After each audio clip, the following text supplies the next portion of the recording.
And he joins us this morning on the Harbor One hotline. Hey, Mike. Good morning. How you doing? I'm doing well. I'm fresh back from a nice trip to Florida, which was interesting. Actually, I stayed at rented a little place in a condo complex next to my sister. And the first night we got here, was a beautiful day. And went to sleep, and then about 2:00 in the morning. It's not a big place, but it's big enough, and it's all right on the street level. About 2:00 in the morning, I wake up. The lights are on in my bedroom, and there's a woman there in a long white nightgown, sort of, and that's it. Like in the middle of the night, like What? 2:00. I'm serious. This is exactly what happened. And so, it's a big condo complex, one floor living kind of area. But anyway, listen, I don't know what happened. But anyway, all of a sudden, this woman is in the bedroom.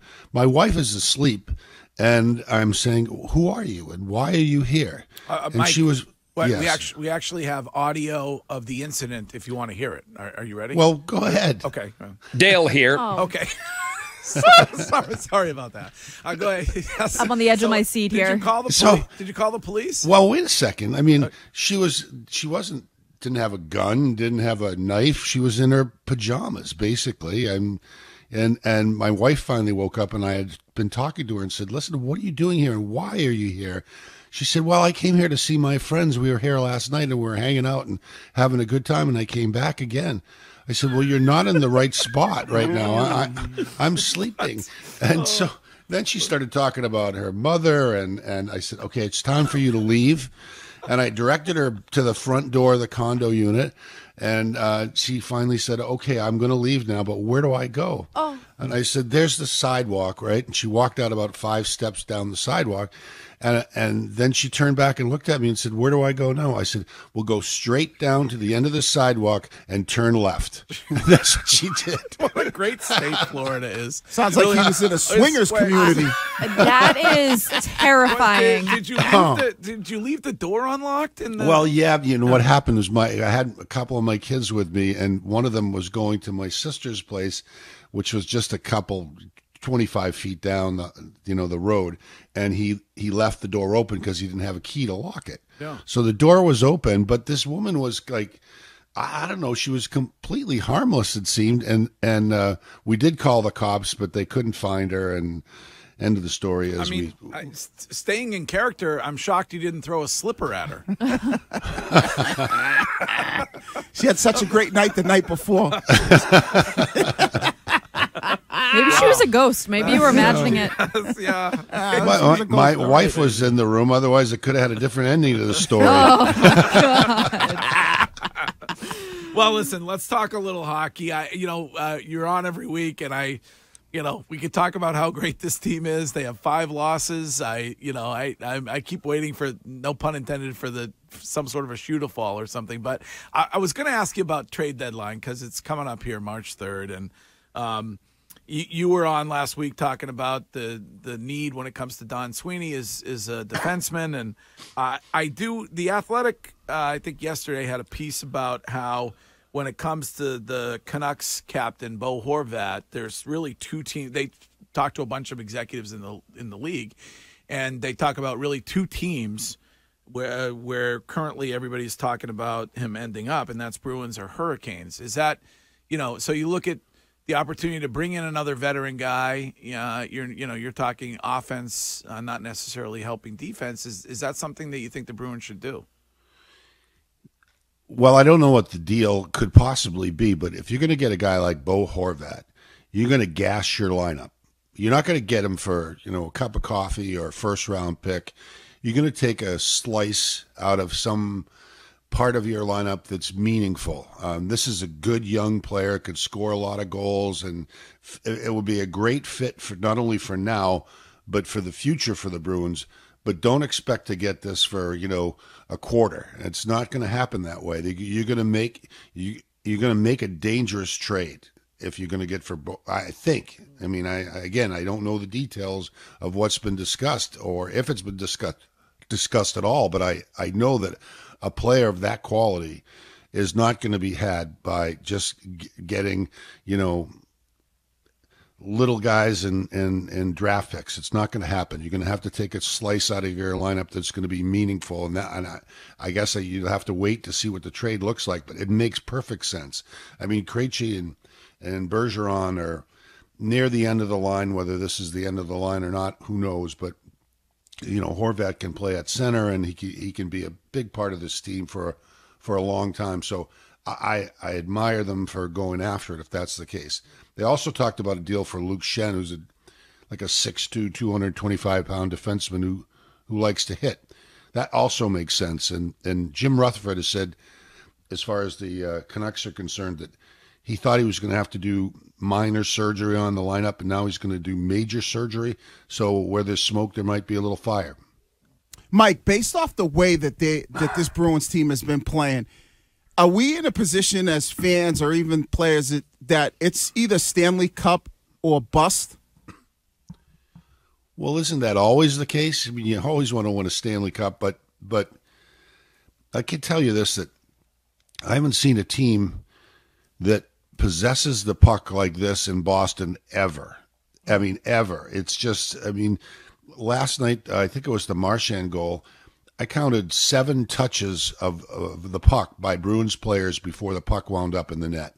It's really very, and I think I mentioned it last week, it's almost like old-time Russian hockey where they, if they don't have a play or a good clear chance at scoring a goal, they'll turn it back or wind up around the perimeter until they get a good chance. But it's really speaks to their hockey intelligence. They're not all Rhodes Scholars, don't get me wrong, but they know where to go in a hockey rink, and it is really interesting and entertaining to watch.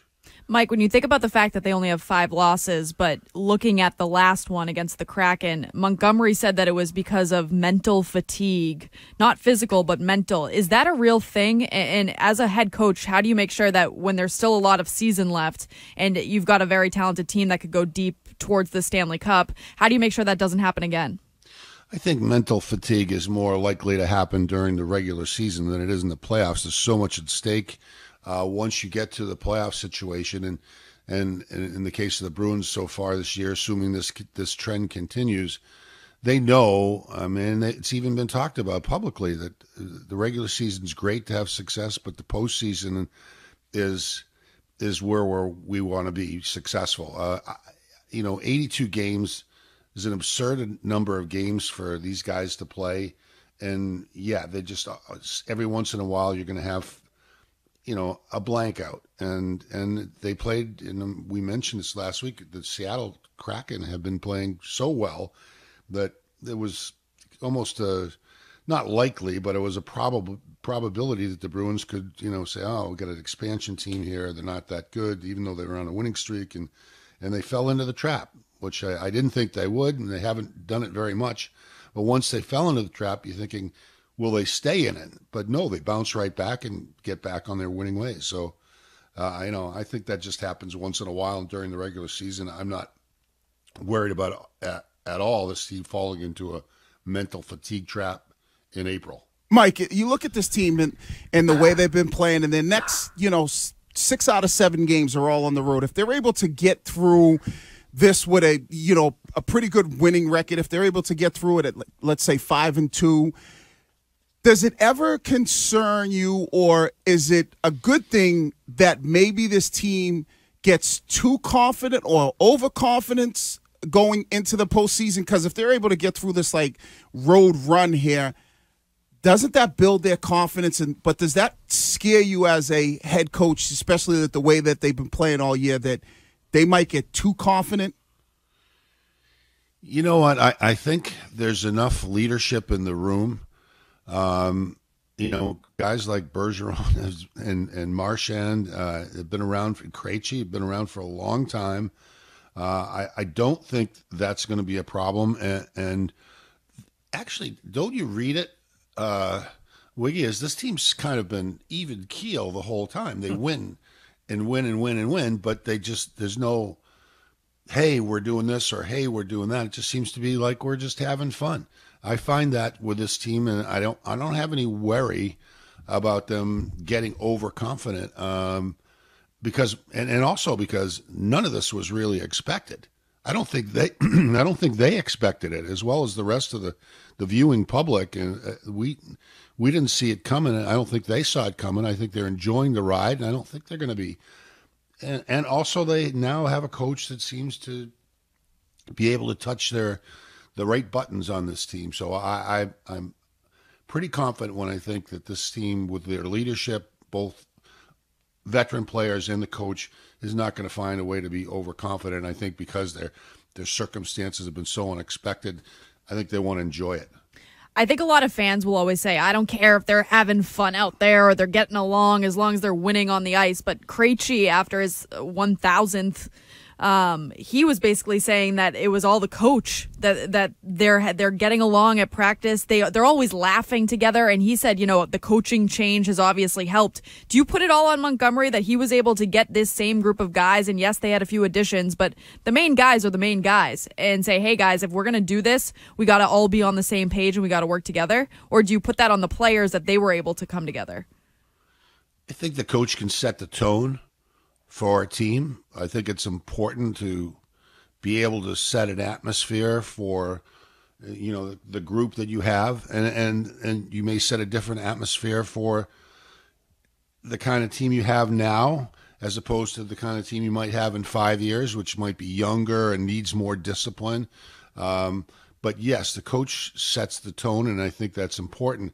But with all due deference to David Krejci, Jim Montgomery hasn't blocked a shot. He hasn't scored a goal. He hasn't made an assist. He hasn't done anything on the ice. And coaches don't do anything on the ice. So I'm not going to get so excited about his role, but it's important. It's very important. And if you don't have the right coach, you can ruin a team. If you have a good coach, you can help a team blossom. But don't ask me to give any coach in this league all the credit when they never put on a sweater or a pair of skates or shin pads and do the things that the players are asked to do. Mike, I think now it's crystallized after what Krejci said that Bergeron, Krejci, the leaders of that room, knew they needed to change coaches, and I don't think they're both back if Cassidy's back. Do you agree with that Bergeron also was in the same line of thinking as Krejci and DeBrusk and others? It's an assumption that we're making, but I think it's safe to say that when we've said this before, there was more than the Jake DeBrusk situation. There was more than a lot of things, and clearly, veteran players can and will have influence on management decisions. So, without knowing for sure. But hearing what Krejci has to say right now, yeah, it sounds like very much like they had a hand in what decisions management made, and they're going to applaud that now that the team is successful. So take a bow to all you veterans that wound up getting Bruce Cassidy fired. Speaking of management, Don Sweeney, a legit candidate for GM of the year? Yeah, he has to be. I mean, everybody in the organization has to be a candidate for a major award. I mean, you have to put in, certainly Jim Montgomery for Coach of the Year. You have to put in Olmark for Vezina Trophy guy. You have to put in Lindholm was at least under consideration for a Norris Trophy, MVP Pasternak. I mean, right down the line, it's been a remarkable set of circumstances that was unforeseen. Before you go, because you've been around the game, around the players and played the game for a long, long time, there's a story today about the Golden Knights goaltender who was filed for bankruptcy. I think he owes creditors $50 million. And one of the things that he had purchased was a collection of rare snakes for $1.2 million. I was wondering in your time if you had encountered a player or two who had purchased something that odd. And if so, what it was. No, I don't know what Lynn Byers purchased with his free time. I don't think it was snakes. Yes, LB did. He used to fondly recall that he had spent a lot of money on things that he didn't need. Don't we all? I didn't even remember. By the way, the other thing that happened in Florida was I saw the space launch. Ooh. I go up at 5:56. Most amazing thing I've seen. Well, not the most amazing thing, but one of the most amazing things I've seen in my life. It was the jet plume was so huge, and the magnificence of it was just remarkable. It was like 6:00 on Sunday night. And I looked up and just inadvertently saw it, and then I checked it out, and it was in fact the launch. But why? What power? What amazing! What an amazing sight of mankind's ability to do something. I don't know what the hell we're doing up in space anyway. Spend the money down here; we need it. Right. Well, and the good thing is, at your age, you already had dinner done by 6 p.m. Shut up. So that was Maybe Mike's a candidate for 80 for Brady. You can't make old jokes. Oh, when 80 you're for old. Brady, please. All right, Mike, as always, great to talk to you. We'll talk to you again next week. See ya. All right, that's Mike Milbury.